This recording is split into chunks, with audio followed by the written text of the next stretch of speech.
doctor to steal my glory. Tó ń sanwó bá dáhùn ṣe pé kó jí ògo mi. Can you say it again? Ìgbèrè lẹ́ẹ̀kan sí i. Run mad and die. Jáwèrè kó sì kú. In the name of Ní Jesus. orúkọ Jésù. Yes.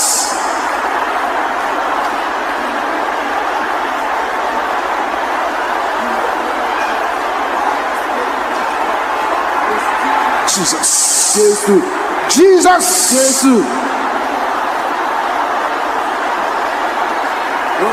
In Jesus' name we pray. Lórúkọ Jésù la gbàdúrà. La Say, gbàdúrà. any demonic power Agbára òkùnkùn yòówù. hiding in any organ of my body, Tó farapamọ́ sínú ẹ̀yà ara mi. can you shout this Ìgbèrè lóhùn loud? rárá. Shout it with a loud Ìgbèrè kò voice. lówó òkè. Die! In the name of Ní Jesus. orúkọ Jésù.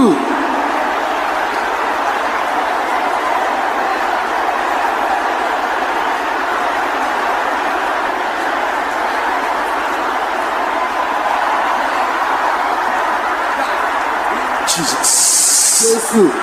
Jesus. Jésù.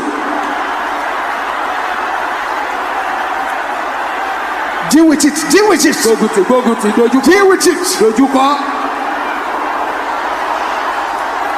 In Jesus' name we pray. Battles unto death. Ogun tí ó já sí ikú Hunting for my life. tó ń dọdẹ ayé I need somebody to shout this loud. àti ẹ̀kọ́ kí ìpínlẹ̀ lóhùn rárá. You have missed your road. Ó ti ṣì Expire tó pin in the name of Jesus. ní orúkọ Jésù. Thank you, Jesus. Ẹ ṣeun Jésù.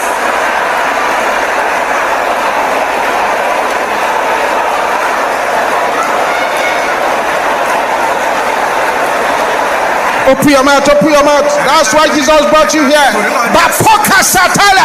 Rivers upon the Kayabosha. Kó sẹ́tì àmọ́ In Jesus' name we pray. ní orúkọ Jésù. Get angry in the Holy Ghost as you shout, power!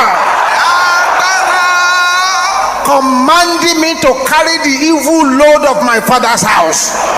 tó ń pàṣẹ fún mi pé kí n gbé ẹrù yìí. Shout it loud.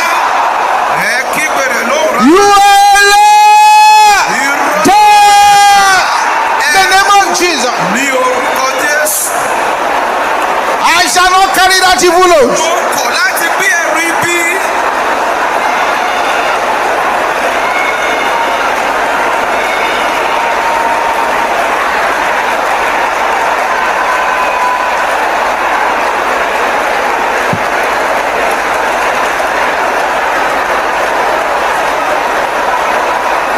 In Jesus' name we pray.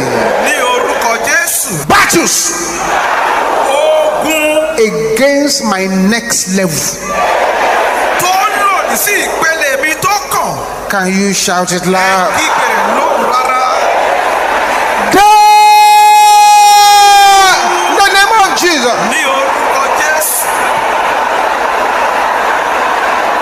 The battles against my next level. Àwọn ogun tó dìde sí ìpele mi tó kàn. Open your mouth, open your mouth, open your mouth. Ẹnu yín ẹ la ẹnu. That's why Jesus brought you here. Ìdí rere tí Jésù ṣe mú ọ wá sí yìí.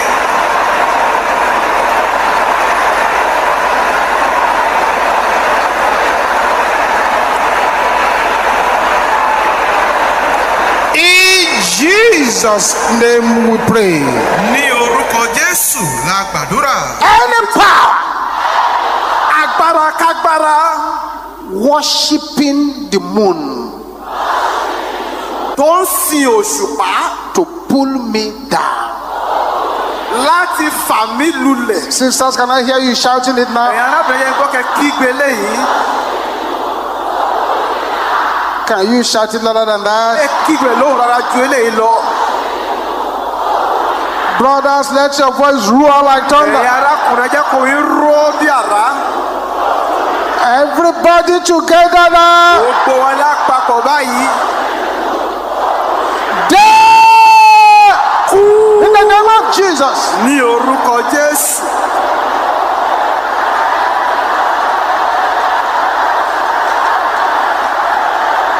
The powers that consult the moon. àwọn agbára tó ń bá Bokatende ketela kaya boshende raba. marabusu. The sentila kaya bokoya boshente raba. Boli katende kaya boshente raba kopola bakapalia. Dakatenda kaya boshenta. In Jesus' name we pray. ní orúkọ Jésù la gbàdúrà. Oh God, Allah, Ọlọ́run dìde. overshadow my dream life. sí ìdìbò In ìgbésí the name of Jesus. ní orúkọ Jésù.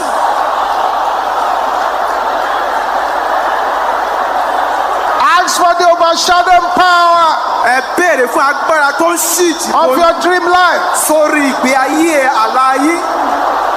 In Jesus' name we pray. ní orúkọ Jésù la gbàdúrà. So powers ẹ̀yin agbára that have sworn tó ti lérí that I will not rest. pé òní nísinmi. Can you shout it loud? ẹ kígbe lóhùn rárá. Your voice is not loud enough. ohùn yóò lọ sókè tó. Before I leave this place, kí n tó fi die in the name of Jesus. ní orúkọ Jésù.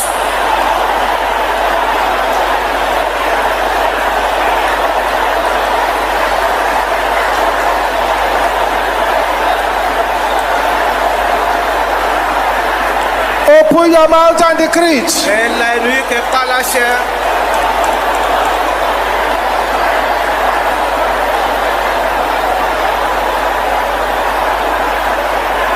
Yes. bẹ́ẹ̀ni. In Jesus' name we pray. ní orúkọ Jésù. Now shout this with the loudest voice you can gather. Well, Wickedness in my dreams. iṣẹ́ ìka ó Die in the name of Jesus. ní orúkọ Jésù. Open your mouth and decree it. ẹ la ẹnu yìí kẹ́ pa láṣẹ.